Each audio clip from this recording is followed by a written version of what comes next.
नमस्कार युवा साथियों, मैं अमरनाथ द्विवेदी आज आप सबके बीच इस विचार विमर्श के प्रथम संस्करण के दूसरा जो पॉइंट्स है, इसमें हम लोग एक बहुत ही महत्वपूर्ण विषय पे चर्चा करने जा रहे हैं। चर्चा का विषय है कोविड संक्रमण काल और युवा। क्या इस संक्रमण काल में हम युवाओं की क्या जिम्मेदारी होनी चाहिए? मैं मानता हूं कि ये जिम्मेदारी सरकारों की है, इंस्टीट्यूशंस की है। बहुत सारे हमारे देश में इंस्टीट्यूशंस है, जैसे कि मेडिकल सेक्टर में, एडमिनिस्ट्रेशन सेक्टर में, गवर्नमेंट सेक्टर में। बट हम युवाओं की भी एक नागरिक होने के नाते क्या जिम्मेदारी है, इस पे हम चर्चा करेंगे। क्योंकि आज हम ही नहीं, हमारा पूरा विश्व इस महामारी के दौर से गुजर रहा है। और इस समय अगर सबसे महत्वपूर्ण जिम्मेदारी किसी पे आती है तो हम युवाओं पे आती है।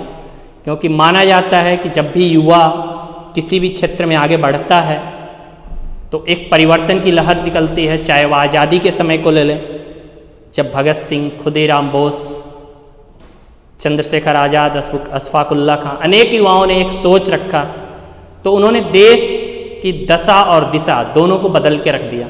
और अंततः 15 अगस्त 1947 की वो शुभ घड़ी आई जब हम लोगों ने आज़ादी को पाया। एक लंबी गुलामी, उसके बाद आज़ादी का उपक्रम। मित्रों, आज फिर से एक इस वैश्विक महामारी के दौर में पुनः युवाओं के ऊपर एक नई जिम्मेदारी आ चुकी है। और इसके लिए हम चाहेंगे कि हम कुछ स्वामी विवेकानंद जी के उन चंद लाइनों को याद करें कि युवा कौन है, युवा क्या कर सकता है, और फिर हम अग्रसर हों।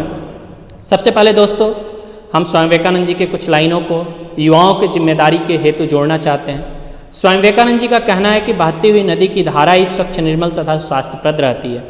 उसकी गति अवरुद्ध हो जाने पर उसका जल दूषित व अस्वस्थकर हो जाता है। नदी यदि समुद्र की ओर चलते चलते बीच में ही अपनी गति खो बैठे तो वह वहीं पर आबद्ध हो जाती है। मित्रों, प्रकृति के समान ही मानव समाज में भी एक सुनिश्चित लक्ष्य के अभाव में राष्ट्र की प्रगति रुक जाती है।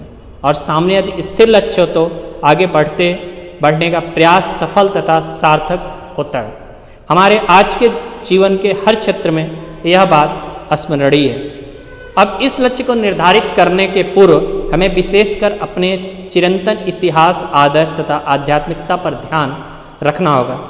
स्वामी विवेकानंद ने इसी बात पर सर्वाधिक बल दिया था। देश की शाश्वत परंपरा तथा आदर्शों के प्रति सचेत न होने पर विशृंखला पूर्ण समृद्धि आएगी और संभव है कि अंततः वह राष्ट्र को प्रगति के स्थान पर अधोगति की ओर ही ले जाएगी।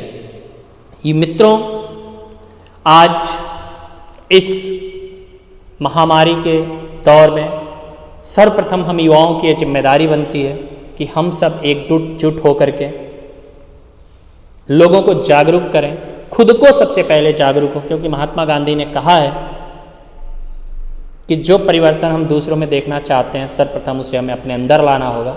अगर हम केवल कहेंगे लोगों तो कोई हमारे पे विश्वास नहीं करेगा। हम प्रारंभ करें, हम सर्वप्रथम क्या करें, मास्क को लगाएं, लोगों को जाएं, मास्क लगाने हेतु बताएं। अगर संभव हो पाता है, अगर ये संभव है तो हम कुछ लोगों को यथाशक्ति मास्क का वितरण कर सकते हैं। नहीं ज़्यादा, 50, 100, 200 अपने मोहल्ले, अपने कॉलोनी, अपने घर, अपने समाज के लोगों को दे सकते हैं, अवेयर कर सकते हैं। क्योंकि मित्रों, यही समय है लोगों को बचाने का। और कहा जाता है तो जान है तो जहान है।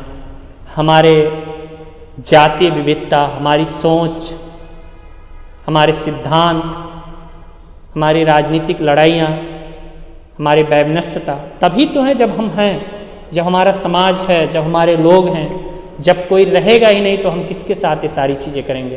मित्रों, आज ज़रूरत है इन सभी चीज़ों को भुला करके मानवता की सेवा करना, क्योंकि मानवता सबसे ऊपर है। आज मानवता के ऊपर एक बहुत बड़ा खतरा मंडरा रहा है। इससे हम खुद को बच सकते हैं। कहा जाता है हमारी जान हमारी मुट्ठी में है। हम कहीं भी निकलें, पुलिस प्रशासन के डर से नहीं, लोगों के टोकने के डर से नहीं मास्क पहने, खुद से मास्क पहने, अपने बच्चों के लिए मास्क पहने, अपने परिवार के लिए मास्क पहने, अपने माँ बाप के लिए पहने। कि कितने मेहनत से, कितने अरमानों के साथ उन लोगों ने आज तक हमें अपने साथ रखा, हमें पोसा है, पाला है। और युवा साथियों, सर्वप्रथम हम आपसे कहना चाहेंगे आपसे अपील करना चाहेंगे कि मित्रों, हम अपने आप में एक बहुत बड़ी ऊर्जा रखते हैं। हमें इस ऊर्जा को एक पॉजिटिव सेक्टर में लगाना है, एक सकारात्मक दिशा में लेके जाना है, न कि नकारात्मक दिशा में। जब हम इसको सकारात्मक दिशा में लगाएंगे तो इसके परिणाम भी सकारात्मक आएंगे। मित्रों, अगर हम थोड़ा सा जागरूक हो गए, अगर हमने केवल 3 लोगों को जागरूक कर दिया, उन 3 को कहा हमने कि आप अगले 3 को जागरूक कर दो, तो मैं मानता हूँ इस कोरोना के श्रृंखला से ज़्यादा हमारी जागरूकता की श्रृंखला बन जाएगी। और इसी के साथ आज हम अपनी वाणी को विराम देंगे। उससे पहले कुछ स्वामी विवेकानंद जी के चंद लाइनों को दोहराएंगे कि युवा क्या कर सकता है। उन्नति की प्रथम सीढ़ी स्वाधीनता है। स्वाधीनता के अभाव में हम बद्ध हो जाते हैं और इससे क्रमशः हमारा विनाश असंभावी हो जाता है। इसलिए युवकों को पूर्ण स्वाधीनता देनी चाहिए, उनके पथ निर्धारण में सहायता भी करनी चाहिए और इसी स्वाधीनता को, इसी फ्रीडम को लेकर के हमें अदर्स के पास जाना है, उन्हें बताना है कि हम फ्री हैं खुद को सेफ रखने के लिए, सिक्योर रखने के लिए।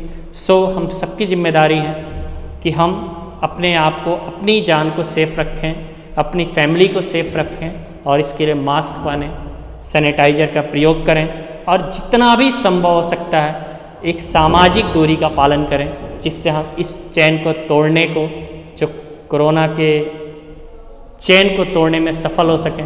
लॉकडाउन एक सिस्टम है, लॉकडाउन एक ऑप्शन है, लेकिन सबसे बेहतर ऑप्शन हमारे पास है कि हम खुद से जागरूक बन जाएं। धन्यवाद, नमस्कार।